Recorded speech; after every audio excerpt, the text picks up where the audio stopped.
Good morning, students. Students, we have studied history 6th chapter, weavers, iron smelters and factory owners.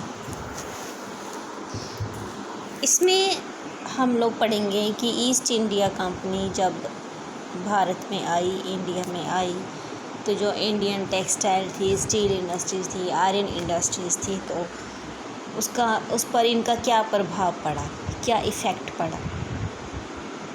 Cotton industry में तो हमने देखा कि जो यहाँ की अच्छी क्वालिटी का कॉटन था, ये इससे बनी हुई चीज़ें जो हैं वो मार्केट में बेचते थे बहुत महंगे दामों पर, फ़ाइन क्वालिटी का, क्योंकि ये कॉटन था। तो कॉटन टेक्सटाइल यहाँ पर काफ़ी अच्छा रहा।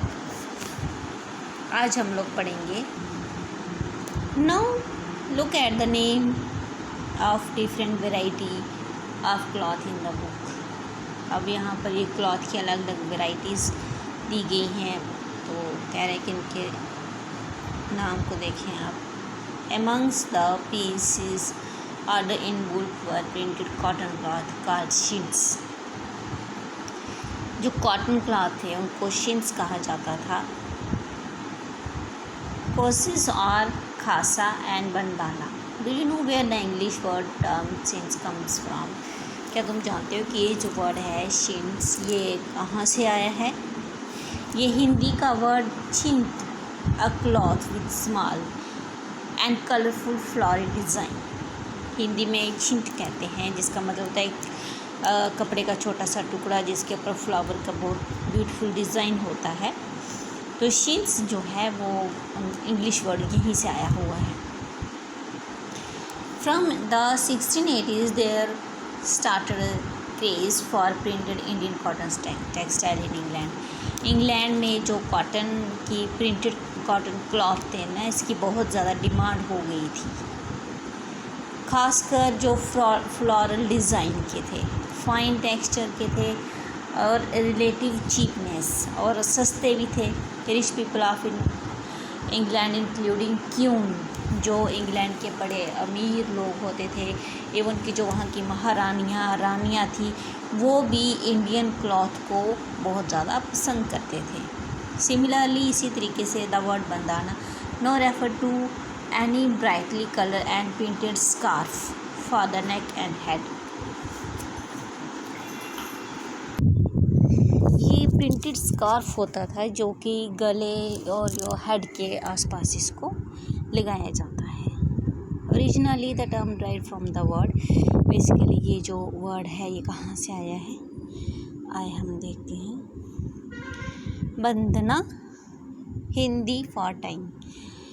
बांधना होता है किसी चीज़ को बांधना, तो बेसिकली ये वर्ड जो है बंदाना यहीं से आया हुआ है। And referred to a variety of brightly coloured cloth produced through a method of tying and dyeing, यानी कि इसको डाई करके अच्छे से एक बड़े रॉयल तरीके से बांधना। There were other cloth in the order book that were noted to their place of origin. इसके अलावा और भी दूसरे क्लॉथ्स हैं जिनका ओरिजिन हम देखते हैं। कासिम बाज़ार है, पटना है, कलकत्ता है, उड़ीसा है, चारपुरा है। The wide spread use of such words show how popular Indian textile have become a different part of the world. ये सारी चीज़ें हमें ये बताती हैं कि जो इंडियन टेक्सटाइल था ये दुनिया में कितना ज़्यादा पॉपुलर था। ठीक है, इसके बाद है Indian textile in European market. European market में इंडियन टेक्सटाइल कैसा रहा? तो 18th सेंचुरी में हमने देखा कि जो इंडियन टेक्सटाइल इतना ज़्यादा पॉपुलर था, ख़ासकर वूल और सिल्क की मार्केट जो थी ये बहुत अच्छे से काम कर रही थी। कॉटन टेक्सटाइल भी अच्छे से जो है यहाँ से वो ले जाते थे। इन 1720 में ब्रिटिश गवर्नमेंट जो है इसने इसकी जो लेजिस्लेशन है इसने बैन लगा दिया कि जो प्रिंटेड कॉटन टेक्सटाइल है जिसको शिन्स कहा जाता था, तो ये इसके यूज़ पर बैन लगा दिया गया था। This act was known as the calico act. इस एक्ट को कैलिको एक्ट कहा जाने लगा। At this time textile industries had just began to develop in England. इस वक्त जो टेक्सटाइल इंडस्ट्रीज़ थी ये इंग्लैंड में डेवलप हो रही थी। Unable to compete with Indian textile, ये इंडियन टेक्सटाइल के साथ कंपटीशन नहीं कर पा रही थी क्योंकि इंडियन टेक्सटाइल उनसे बहुत ज़्यादा अच्छी थी। English producer wanted a secure market within the country by preventing the entry of Indian textile। अब जो ब्रिटिशर्स थे इन्हें एक सुरक्षित जगह चाहिए थी जहाँ पर कि वो अच्छे से अपना बिजनेस कर सकें, अपने व्यापार को बढ़ा सकें। The first to grow under government production was the calico printing industry. Government की प्रोडक्शन में सबसे पहले डेवलप हुई calico printing industry. Indian designs were now imitated and patent in England.